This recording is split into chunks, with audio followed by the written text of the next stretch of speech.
여러분, 그리스도인들을 특징 짓는 표지는 믿음과 사랑과 소망이었죠.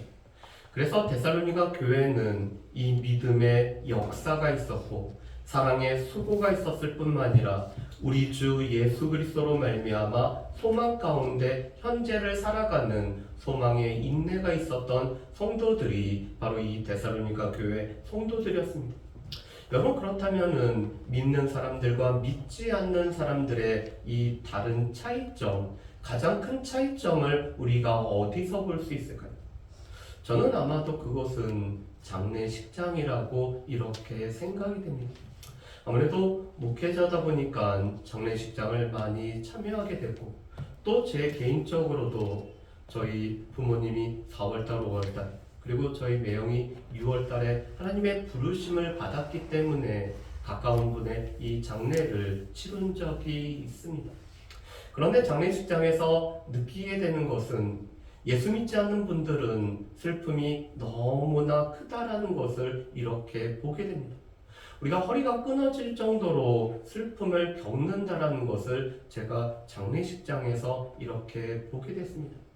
젊은 분이었는데 남편을 먼저 떠나보낸 그분의 모습은 정말 허리가 끊어질 정도로 이렇게 슬퍼하고 있죠. 여러분, 그런데 그리스도인의 장례식장에도 여전히 사랑하는 이를 떠나보내고 이 땅에서 더 이상 함께하지 못한다는 것 때문에 슬픔이 있습니다. 그렇지만 이 슬픔은 또한 우리 가운데는 하나님 나라에서 쉰다라는 천국에 대한 소망이 있기 때문에 이 슬픔을 우리가 잘 견뎌나가는 것이 바로 믿는 자의 이 장례식장의 모습이죠. 여러분, 오늘 말씀은 그리스도 안에서 죽은 자들, 이 자는 자들에 관해서 오늘 데살로니가 교회 성도들에게 하신 말씀이 오늘 4장 13절부터 18절까지의 말씀입니다. 그리고 5장 1절부터 11절 말씀에 보면은 그리스도께서 언제 다시 오는지에 관한 이 질문에 관해서 답하는 것이 오늘 바울 사도가 데살로니가 교회 성도들에게 보낸 말씀입니다. 여러분, 데살로니가 전서 4장과 5장 말씀은 그리스도께서 강림하실 때 우리가 어떻게 거룩하고 흠이 없이 보존될 수 있는지를 우리에게 말씀하시는 내용이 바로 이 4장과 5장의 말씀입니다. 여러분, 그리스도께서는 강림을 하시죠. 여러분, 이 강림이라는 단어의 사전적인 의미는 신이 이 세상에 내려오는 것을 보고 강림이라고 합니다. 다시 말해서 하나님께서 이 예수 그리스도께서 하늘에서 이 세상으로 오시는 것을 보고 강림이라고 얘기를 하죠. 그런데 예수님은 처음 오셨을 뿐만 아니라 다시 오시기 때문에 우리가 재림이라는 표현도 사용합니다. 예수님께서 이 땅에 처음 오신 것을 보고 초림이라고 한다면 예수님께서 다시 이 땅에 오시는 것을 보고 재림이라고 얘기하며 하늘로부터 이 세상, 이 땅에 내려오셨기 때문에 강림이라는 이런 표현을 사용을 하고 있습니다. 여러분, 데살로니가 전후서 말씀은 바울이 매장마다 이 예수 그리스도께서 강림하심에 관해서 언급을 하고 있는 것이 데살로니가 전후서의 특징입니다. 1장 말씀에도 보면은 하늘로부터 강림하실 것을 1장 10절에서 말씀하죠. 그런데 이 데살로니가 교회 성도들은 그리스도께서 하늘로부터 강림하시는 것을 기다리고 있다는 것이 1장 10절의 말씀입니다. 또한 2장 19절 말씀에도 보면은 그가 강림하실 때, 그리스도께서 강림하실 때, 또한 3장 13절에도 주 예수께서 강림하실 때에 관해서 말씀하시며 4장과 5장은 이 강림하심에 관련된 두 가지 내용을 다루고 있죠. 여러분, 그런데 데살로니가 후서에서도 1장 10절의 말씀에 보면은 그날에 그가 강림하사, 또한 2장 1절에도 그리스도의 강림하심이 언급이 되고 있습니다. 그리스도께서 다시 오시는 것을 전제로 오늘 데살로니가 교회 성도들에게 말씀을 하고 있는 것이 바로 이 데살로니가 전후서의 말씀입니다. 여러분, 그런데 데살로니가 교회를 비롯한 초대교회는 그리스도께서 곧 오실 거라는 그런 믿음이 있었습니다. 예수님께서 다시 오신다고 약속하셨는데 이 시간이 곧 이루어질 것을 그들은 소망하면서 살아갔죠. 그렇기 때문에 오늘 초대교회 성도들 입술에는 주 예수여 어서 오시옵소서라는 마라나타라는 이런 신앙 가운데 살아갔던 것이 바로 이 초대교회 성도들의 모습이었습니다. 그런데 그것은 데살로니가 교회도 마찬가지였습니다. 데살로니가 교회에서도 그리스도께서 곧 강림하실 거라는 이런 생각들이 그들 가운데 지배적이었습니다. 그런데 데살로니가 교회 성도들에게 한 가지 의문점이 있었습니다. 그리스도께서 강림하시기 전에, 그리스도께서 하늘에서부터 이 땅에 오시기 전에 먼저 그리스도 안에 죽은 자들은 과연 어떻게 될 것인가? 그들은 그리스도께서 강림하실 때, 우리가 강림하시는 주님을 만났을 때 누리게 되는 복을 그들은 누릴 수가 있을까라는 이런 생각 가운데 있었습니다. 그러면서 마음 한편으로 아마도 이 그리스도 안에서 죽은 자들은 그리스도께서 강림하실 때 누리게 되는 그런 복에서 제외가 되는 것은 아닌가라는 이런 생각을 가지고 있었죠. 그런 데살로니가 교회 성도들에게 말씀하신 내용이 바로 이 4장 13절부터 18절까지의 말씀입니다. 데살로니가 교회 성도들이 가지고 있었던 이 그리스도 안에서 죽은 자들, 이 강림하시기 전에 죽은 자들은 그리스도께서 강림하실 때 우리가 누리게 되는 복을 누리지 못할 거야 라는 이런 생각에 관해서 오늘 말씀한 부분이 오늘 4장 13절부터 18절까지의 말씀입니다. 그런데 오늘 말씀해 보면은 바울은 그리스도의 강림과 우리의 죽음에 관해서 몇 가지를 언급하고 계십니다. 첫 번째로는 성도의 죽음은 잠으로 오늘 묘사가 되고 있죠. 여러분 오늘 13절 말씀에도 이렇게 말씀합니다. 형제들아 자는 자들에 관하여. 14절에서도 이렇게 말씀하시죠. 예수 안에서 자는 자들도 하나님이 그와 함께 데리고 오시리라. 여러분 그리스도 안에서 죽은 자들에 관해서 오늘 바울은 두 가지 표현을 사용합니다. 첫 번째로는 죽음이라는 표현도 사용하며 또한 잠이라는 이 표현도 사용을 합니다. 여러분 그런데 이것은 예수님도 마찬가지죠. 예수님도 오늘 그리스도인들의 죽음, 믿는 자의 죽음을 죽음으로도 표현하시지만 잠으로도 표현을 하십니다.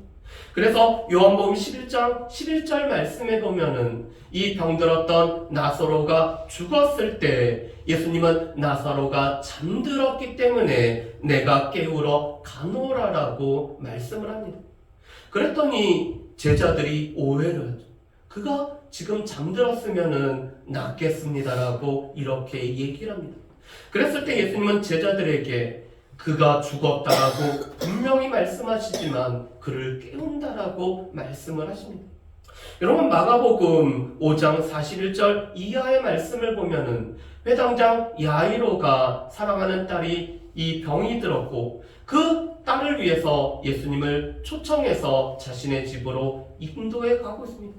그런데 예수님과 야이로가 집에 도착했을 때 아이가 이미 죽었죠. 그런데 예수님은 아이가 죽은 것이 아니라 잔다라고 이렇게 표현을 하고 계십니다. 그러면서 비웃는 사람들 다 내려놓고 이 부모와 또한 데리고 갔던 베드로와 야고보와 요한 3명만을 데리고 이 아이의 손을 붙잡으면서 달리다 굼이라고 이렇게 말씀합니다. 여러분 달리다 굼이라는 말은 아람어로 소녀야 일어나라는 뜻입니다. 여러분 그런데 이 달리다 굼이라는 말은 가정에서 아이를 깨우면서 매일매일 너 이제 일어나서 학교 가야 돼 하면서 아이를 깨우는 말이 바로 달리다 굼입니다. 잠자고 있는 아이한테 너 이제 깨어나서 너 학교에 가야 되고 너 일하러 가야 되고 네가 해야 될 일을 해야 되기 위해서 일어나야 해 라는 표현이 바로 이 달리다 굼이죠. 그렇다면은 바울과 예수님이 왜 이 죽음에 관해서 잠이라는 표현을 사용할까요? 이 잠이라는 것은 두 가지를 의미하기 때문에 그렇습니다. 첫 번째로는 안식을 의미합니다. 여러분 우리가 수고하고 이 저녁에 잠을 자야지만이 우리에게는 어떻죠? 우리가 이 평안히 쉬고 우리가 우리 가운데 힘이 다시 솟을 뿐만 아니라 우리의 피곤이 풀리고 우리가 내일 활동할 수 있는 에너지가 우리 가운데 생기게 됩니다. 그래서 우리는 잠이 보약이라는 말을 우리는 너무 잘 알고 있죠. 이 잠을 잘 자는 것만큼 우리에게 큰 축복이 아닐 것입니다. 그런데 우리가 잠을 제대로 못 주무시면은 어떤 일이? 다음날 우리는 무기력할 뿐만 아니라 하루 종일 피곤합니다. 그런데 우리 이 잠은 바로 오늘 믿는 자에게는 죽음은 잠과 같아서 우리의 모든 수고를 내고 우리가 내려놓고 편히 쉬기 때문에 우리에게 안식을 가져다주는 의미로서 오늘 예수님과 바울은 성도의 죽음을 잠이라고 표현합니다. 여러분, 우리 계시록 14장 13절 말씀을 보면은 이런 말씀이 있습니다. 우리 앞에 있는 말씀을 한번 보실까요? 또 내가 들으니 하늘에서 음성이 나서 이르되 기록하라. 지금 이후로 주 안에서 죽는 자들은 복이 있도다 하시매 성령이 이르시되 그러하다. 그들이 수고를 그치고 쉬리니 이는 그들의 행한 일에 따름이라 하시더라. 아멘. 여러분, 요한계시록 14장 13절 말씀에도 보면은 지금 이후로 오늘 주 안에서 이 죽음을 맞이했던 자는 수고를 그치고 쉬기 때문에 복되다라고 말씀합니다. 그런 의미에서 오늘 그리스도인의 죽음을 잠으로 묘사하는 것은 우리의 수고를 그치고 쉼을 누리기 때문에 바로 이 안식의 의미가 있죠. 두 번째로는 깬다는 뜻입니다. 잠은 영원히 자지 않고 이 잠에서 깨우는 일이 있는 것을 말씀하시죠. 그런데 바로 성도의 죽음이 그렇습니다. 우리의 죽음은 영원한 끝나지고 우리의 영원한 죽음으로 우리가 영원히 자는 것이 아니라 우리 가운데는 깨어나는 일이 있을 뿐만 아니라 하나님께서 우리를 부활케 하시기 때문에 이 잠은 오늘 그리스도인들 가운데는 깨어남에 관련된 부활과 관련된 오늘 표현이 바로 이 죽음 잠입니다. 여러분, 그렇기 때문에 오늘 바울 사도는 이 그리스도 안에서 자는 자들에 관해서 너희가 알기를 원하는데 이것은 소망 없는 자와 같이 우리가 슬퍼하지 않게 하기 위해서 우리가 자는 자들에 관해서 알기를 원한다라고 말씀하시죠. 예수를 믿지 않는 사람들에게 있어서는 죽음이 끝이라고 생각하겠습니다. 그렇기 때문에 이 죽음으로 모든 것이 끝나기 때문에 이 죽음으로 말미암아 사랑하는 자들과 영원히 이별한다라고 하죠. 그래서 이 장례의 마지막 절차를 영결식이라고 표현합니다. 영원히 이별이라고 표현하죠. 그렇지만 믿는 사람들에게는 우리가 이 죽음이 끝이 아니라 우리가 이 죽음으로 말미암아 우리의 영혼은 하나님 앞에 갈 뿐만 아니라 그의 영혼이 다시 살아나고 부활하기 때문에 우리 가운데는 다시 만날 소망이 있기 때문에 우리는 이 소망 없는 자처럼 슬퍼하지 말 것을 말씀하시죠. 이 말씀은 우리가 슬퍼하지 말아야 된다는 뜻이 아닙니다. 여러분, 우리 가운데 사랑하는 이를 떠나보내는 만큼 우리 가운데 슬픔이 없습니다. 이미 이런 슬픔을 겪으신 분들도 있으며 또 장차 우리 가운데 가까운 분들을 우리는 반드시 떠나보내야 되기 때문에 우리에게는 슬픔이 있죠. 그렇지만 우리는 천국에 대한 소망, 또한 천국에서 만난다라는 소망이 있기 때문에 우리가 소망 없는 다른 사람들처럼 우리가 이 슬픔에 삼켜지는 일은 없어야 된다라고 우리에게 말씀을 하고 계십니다. 여러분, 그래서 우리가 장례식장에서 우리가 부르는 이 찬양 중에서는 하늘 가는 밝은 길이라는 찬양이 있을 뿐만 아니라 천국에서 다시 만나보자라는 우리의 소망에 관해서 우리가 찬양을 하죠. 여러분, 우리에게는 죽음은 끝이 아니라 우리에게는 이 죽음을 통해서 하나님과 함께하는, 우리가 하나님의 나라로 이사를 옮겨가는, 그래서 바울은 고린도후서에서 우리의 장막집이 무너지면은 우리에게는 영원한 장막집이 세워진다라고 우리에게 말씀을 하고 있습니다. 그렇기 때문에 우리는 소망이 있는 자이기 때문에 이 죽음이 끝이 아니기 때문에 우리는 소망 없는 자처럼 슬퍼하지 말 것을 우리에게 말씀을 하고 계십니다. 두 번째로는 오늘 바울은 바로 그 하나님께서 그 죽은 자들을 데리고 오실 것을 말씀을 하고 있으시죠. 여러분, 우리 말씀을 한번 보실까요? 우리 14절 말씀을 우리 같이 한번 읽어봤으면 좋겠습니다. 14절 말씀 우리 같이 읽겠습니다. 우리가 예수께서 죽으셨다가 다시 살아나심을 믿을진대 이와 같이 예수 안에서 자는 자들도 하나님이 그와 함께 데리고 오시리라. 아멘. 여러분, 14절 말씀에 보면은 우리의 믿음에 관해서 이렇게 표현합니다. 예수께서 죽으셨다가 다시 살아나심을 믿을진대. 여러분, 우리의 믿음의 가장 커다란 핵심은 그리스도께서 우리를 위해서 십자가에서 죽으심으로 우리의 죄의 문제를 해결하셨다는 것과 그리스도께서 우리를 위해서 죽은 자 가운데서 다시 살아나시고 부활하셨다는 것이 우리의 믿음의 가장 핵심적인 내용이죠. 그래서 14절에서도 이 그리스도께서 죽은 자 가운데서 다시 살아나신 것을 우리가 믿고 있지 않느냐라고 오늘 바울이 말하고 있습니다. 여러분, 우리는 그리스도께서 죽은 자 가운데서 다시 살아나신 부활을 믿고 있습니다. 그런데 예수님의 부활은 우리가 지난주에도 살펴본 것처럼 바로 잠자는 자의 첫 열매가 되시고 예수님은 부활의 첫 열매가 되심으로 말미암아 예수님처럼 우리에게도 부활이 있음을 말씀하시죠. 그것을 오늘 바울 사도는 14절에서 하반절에 이렇게 표현합니다. 이와 같이 그리스도께서 죽은 자 가운데서 다시 살아나신 것처럼 이와 같이 예수 안에서 자는 자들도 오늘 그들이 다시 살아날 뿐만 아니라 그리스도께서 이 땅에 오실 때 하나님께서 그와 함께 데리고 오신다는 것을 우리 또한 믿을 뿐만 아니라 우리가 또한 그것을 확신하며 살아가야 된다라고 말씀합니다. 예수 안에서 자는 자들, 예수 안에서 죽음을 맞이한 자들, 그렇지만 그들 또한 그리스도처럼 죽은 자 가운데서 오늘 부활할 뿐만 아니라 또 하나님께서 이 예수님께서 재림하시고 강림하시는 날에 오늘 하나님께서 그와 함께 데리고 오실 것을 말씀합니다.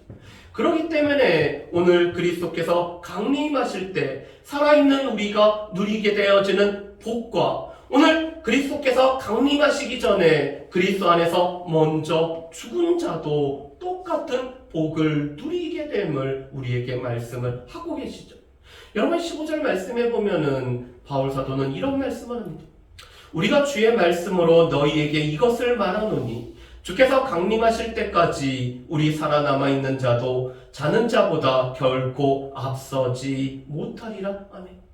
여러분, 지금 바울 사도는 이 그리스도께서 재림하실 때 우리 가운데 어떤 일이 일어나는지 신학적인 얘기를 하는 것이 아니라 오늘 이 데살로니가 교회 성도들에게 너희가 어떻게 살아가야 되는지 목회적인 측면에서 오늘 말씀을 하고 있습니다. 그런데 오늘 15절 말씀에 보면은 그리스도께서 강림하실 때 정말로 우리 살아남아 있는 자도 자는 자보다 결코 앞서지 못한다는 것은 먼저 그리스도께서 강림하실 때 그리스도 안에서 죽은 자들이 먼저 일어나고 부활하고 이 땅에 그리스도와 함께 오실 것을 말씀을 하는 것이죠. 그런데 이것은 순서적인 측면보다는 오늘 그리스도께서 강림하실 때 오늘 자는 자들이나 살아 있어서 그리스도의 강림하심을 경험하는 자나 똑같은 복을 누리게 된다는 것이 바로 이 15절의 말씀이고 14절의 말씀입니다. 순서를 말하는 것 같지만 결과적으로는 오늘 그리스도께서 강림하실 때 오늘 그리스도 안에 잠자는 자, 살아서 맞이하는 자들은 동일한 복을 누리게 됨을 말씀하시죠. 그러면서 오늘 세 번째로는 그리스도의 재림은 우리가 눈에 볼 수 있게 또한 육체적으로 영광스러운 가운데 재림하시는 것이 예수님의 강림하신 재림하심이라고 말씀합니다. 여러분, 우리 16절 말씀과 17절 말씀을 우리 같이 한번 읽어보겠습니다. 16절 말씀, 17절 말씀입니다. 같이 읽습니다. 주께서 호령과 천사장의 소리와 하나님의 나팔 소리로 친히 하늘로부터 강림하시리니 그리스도 안에서 죽은 자들이 먼저 일어나고 그 후에 우리 살아남은 자들도 그들과 함께 구름 속으로 끌어올려 공중에서 주를 영접하게 하시리니 그리하여 우리가 항상 주와 함께 있으리라. 아멘. 여러분 16절 말씀에 보면은 주님께서 우리영과 천사장의 소리와 하나님의 나팔 소리로 친히 하늘로부터 강림하시는 이 땅에 내려오시는 일이 있을 것을 말씀을 합니다. 여러분 그래서 이 16절 말씀을 어떤 학자들은 세 가지 이 현상들이 나타나는 것이라고 얘기하고 이 한 가지 현상의 여러 측면을 말하는 것이라고도 오늘 이렇게 표현을 합니다. 그런데 이 호령과 천사장의 소리와 하나님의 나팔 소리는 하나님의 놀라운 역사가 일어나고 있다는 것을 우리에게 증거하는 소리죠. 여러분 특별히 이 나팔이라는 것은 누군가를 불러 모으거나 누군가를 보내고 특별히 이스라엘 백성들은 이 성막이 이동할 때 나팔이 같이 불음으로 말미암아 나팔 소리를 듣고 오늘 이스라엘 백성들이 성막과 함께 이동했던 것을 뜻하고 있습니다. 그런데 주님이 오실 때는 주님이 오심을 분명히 알 수 있는 이런 하나님의 나팔 소리가 오늘 울리게 된다라고 말씀을 하시죠. 또한 그 주님은 우리 눈에 보게 오늘 이 공중에서 우리 가운데 임하시는 예수님의 육체적이고 영광스러운 강림의 모습을 우리가 볼 것을 말씀합니다. 여러분 그런데 이것은 우리 가운데 참 중요합니다. 여러분 기독교의 이 잘못된 이단들의 대표적인 모습은 이 종말론을 잘못 해석하기 때문에 생겨난 이단들이 많죠. 그들 중에서는 그리스도의 재림의 날짜를 안다라고 주장하는 자들이 있습니다. 그런데 5장 1절부터 11절 말씀에 보면은 우리가 다음 주에 보겠지만 이 시기와 때에 관해서는 이 데살로니가 교회 성도에게 쓸 필요가 없는 것은 도적같이 임함에 관해서 말씀을 하죠. 그런데 이 일부 이단들은 이 그리스도께서 몇 년도에 강림을 한다라고 이렇게 주장을 했습니다. 제일 대표적인 게 제가 학교 다닐 때 1992년도에 다미성교회가 바로 그리스도께서 재림하신다라고 날짜를 못 박았죠. 그런데 그날이 돼도 그리스도께서 눈에 보이시게 재림하지 않았습니다. 그랬더니 그들이 이렇게 주장했습니다. 그리스도께서 영적으로 우리 가운데 재림을 하셨다. 그리스도께서 눈에 보이지 않게 재림을 하셨다라고 합니다. 여러분 그런데 오늘 16절 말씀에 보면은 그리스도께서 오실 때는 이 하나님의 나팔 소리와 함께 오늘 그리스도께서 영광스럽게 그 찌른 자도 다 볼 수 있게 오늘 육체적으로 가시적으로 오늘 예수님께서 이 땅에 다시 오실 것을 말씀하십니다. 그런데 그 주님의 재림 때 오늘 그리스도 안에서 죽은 자들이 일어나서 오늘 그들이 예수님과 함께 올 뿐만 아니라 살아있는 우리도 오늘 공중으로 끌어올려져서 우리가 공중에서 예수님을 영접할 뿐만 아니라 항상 주와 함께 있는 이런 복을 누리게 된다라고 말씀을 하죠. 오늘 그리스도께서 재림하실 때 그리스도께서 강림하실 때 오늘 그리스도 안에서 자는 자들이 이 육체적인 부활을 그들이 경험을 하게 됩니다. 그뿐만 아니라 이 그리스도를 영접하는 이 복을 누리게 되죠. 그런데 이렇게 부활하고 오늘 그리스도를 영접함으로 말미암아 우리에게 주어지는 축복은 그와 항상 함께 있는 그리스도와 항상 함께 있는 이런 복을 누리기 위해서 그리스도께서 이 땅 가운데 다시 강림하심을 말씀을 합니다. 그래서 바울 사도는 마지막으로 우리가 이러한 말로써 서로 위로하라고 말씀합니다. 여러분 바울 사도가 이 그리스도 안에서 자는 자들 우리의 죽음과 관련되어서 또한 그리스도의 강림하심 재림하심에 관해서 말씀하는 이유는 18절의 이유 때문에 그렇습니다. 그러므로 우리 가운데는 소망이 없는 이방인들 같이 우리는 소망이 없는 예수를 믿지 않는 사람들과는 다르게 우리에게는 소망이 있을 뿐만 아니라 우리 그리스도 안에서 잠자는 자들은 그들은 분명히 부활할 뿐만 아니라 우리가 천국에서 그들을 다시 만날 소망이 있기 때문에 이러한 말로써 우리가 서로 위로하는 삶을 살아가야 된다라고 말씀을 하고 있습니다. 그렇죠.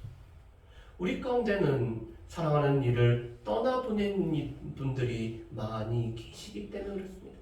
특별히 이 자녀를 떠나보낸 분들은 이 자녀를 다른 데가 아니라 가슴 가운데 묻어두고 계시죠.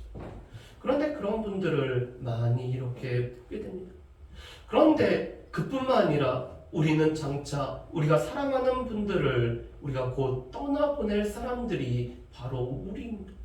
그런데 우리가 이런 사랑하는 이를 떠나보내고 슬픔 가운데서도 우리가 견디고 인내할 수 있는 것은 우리 주 예수 그리스도에 대한 소망의 인내로 우리가 인내할 뿐만 아니라 우리 옆에 있는 분들이 정말 우리 가운데 이 소망의 말씀, 오늘 본문에 있는 말씀처럼 그리스도의 죽음은 이 형벌이 아니라 우리 가운데는 안식을 누리고 또한 깨어남이 있는 잠이란 것으로 우리가 위로를 해야 될 뿐만 아니라 우리 자는 자들은 분명히 깨어나는 일이 있기 때문에 우리가 부활할 것이며 그리스도께서 강림하실 때 함께 이 세상에 올 것이며 우리가 그리스도를 함께 영접할 뿐만 아니라 그리스도와 함께 영원히 살아가는 이런 축복이 우리에게 있다라는 이런 소망의 말을 가지고 우리가 서로를 위로하는 일이 오늘 주의 몸된 교회 공동체 안에 있어야 된다라고 말씀을 하고 있습니다. 데살로니가 전서에서 바울은 계속 교회 공동체가 어떠해야 되는지를 말씀하죠. 피차 사랑할 뿐만 아니라 우리가 다른 사람들, 우리를 핍박하는 사람들조차도 우리가 사랑해야 된다라고 이렇게 말씀을 하고 있습니다. 이번 주에 교회 백성들과 같이 이야기를 나누는 중 대척교회다 보니까 우리가 다른 모든 분들을 품어주려고 이렇게 애를 쓰게 된다라는 말씀을 듣고 제가 너무나 큰 위로가 되고 너무나 감사했습니다. 하나님께서 우리가 서로를 돌아볼 뿐만 아니라 교회가 너무나 작기 때문에 일이 뻔히 보이기 때문에 그것을 위해서 이 설거지라도 먼저 한다라는 그런 말씀 때문에 제가 참 마음에 감사를 했습니다. 여러분, 그런데 교회 공동체가 그래야 되죠. 교회 공동체는 서로를 돌아볼 뿐만 아니라 서로를 품어줘야 되고 서로를 사랑으로 감싸 안아줘야 됩니다. 그리고 오늘 말씀처럼 우리 가운데 소망의 말, 우리 가운데 위로의 말, 우리 가운데 격려의 말을 가지고 우리가 서로를 위로해야 되는 공동체가 바로 이 교회 공동체의 모습입니다. 교회에서는 서로의 말을 꼬리 잡아서 우리가 그 말 때문에 다른 사람들에게 상처를 주고 이 상처에다가 소금을 뿌려서 상처를 덧나게 하는 것이 아니라 상처는 감싸 안아줄 뿐만 아니라 우리 가운데 소망의 말로 위로해야 되는 공동체가 바로 이 교회 공동체죠. 그래서 바울도 오늘 그리스도 안에서 자는 자들에 관해서 말하는 이유는 우리 가운데 이 소망의 말을 가지고 서로 위로하기 위해서 이 자는 자들에 관해서 말씀을 하고 있습니다. 말씀을 정리하고 있습니다. 여러분, 그리스도인의 죽음은 이 죄로 인한 형벌이 아니라 이제는 우리가 모든 수고를 내려놓고 우리가 쉼을 누리는 안식의 시간이 성도의 죽음입니다.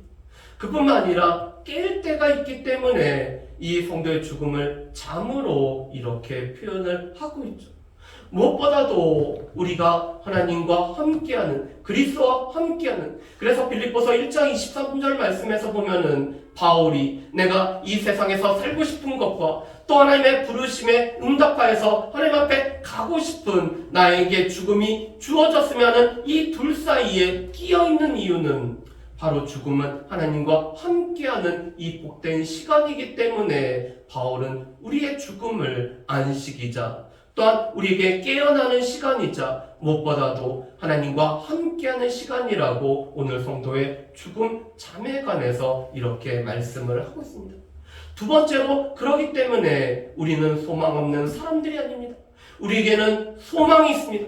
우리는 하나님 나라에 대한 소망, 우리는 천국의 소망, 우리는 예수를 믿음으로 말미암아 천국에 들어갈 소망이 있는 사람들입니다. 그뿐만 아니라 그리스도 안에 잠자는 자는 이미 하나님과 함께하고 이 천국에 있기 때문에 우리가 그리스도께서 강림하시기 전에 우리 또한 죽음을 맞이하면은 우리는 그 천국에서 우리가 먼저 떠나보낸 우리 사랑하는 형제자매들을 다시 만나는 소망이 있는 사람들이 바로 우리입니다. 그렇기 때문에 우리는 소망 없는 사람들처럼 슬퍼하는, 죽음에 의해서 모든 것이 삼켜져 버리는, 이 슬픔이 우리의 모든 것을 삼켜버린 것처럼 살아가는 것이 아니라 우리는 이 슬픔이 있지만 이 슬픔을 소망 가운데 이겨나가는 사람들이 바로 우리인 것을 기억하는 저 여러분들 되시기를 주의 이름으로 축복합니다. 특별히 우리는 이러한 말로, 우리 가운데 소망의 말로, 하나님의 말씀으로 서로 위로하며 이 위로의 사역을, 위로의 삶을 살아갈 수 있는 저 여러분들 되시기를 주님의 이름으로 축복합니다. 우리 이 시간에 같이 기도했으면 좋겠습니다. 성도의 죽음이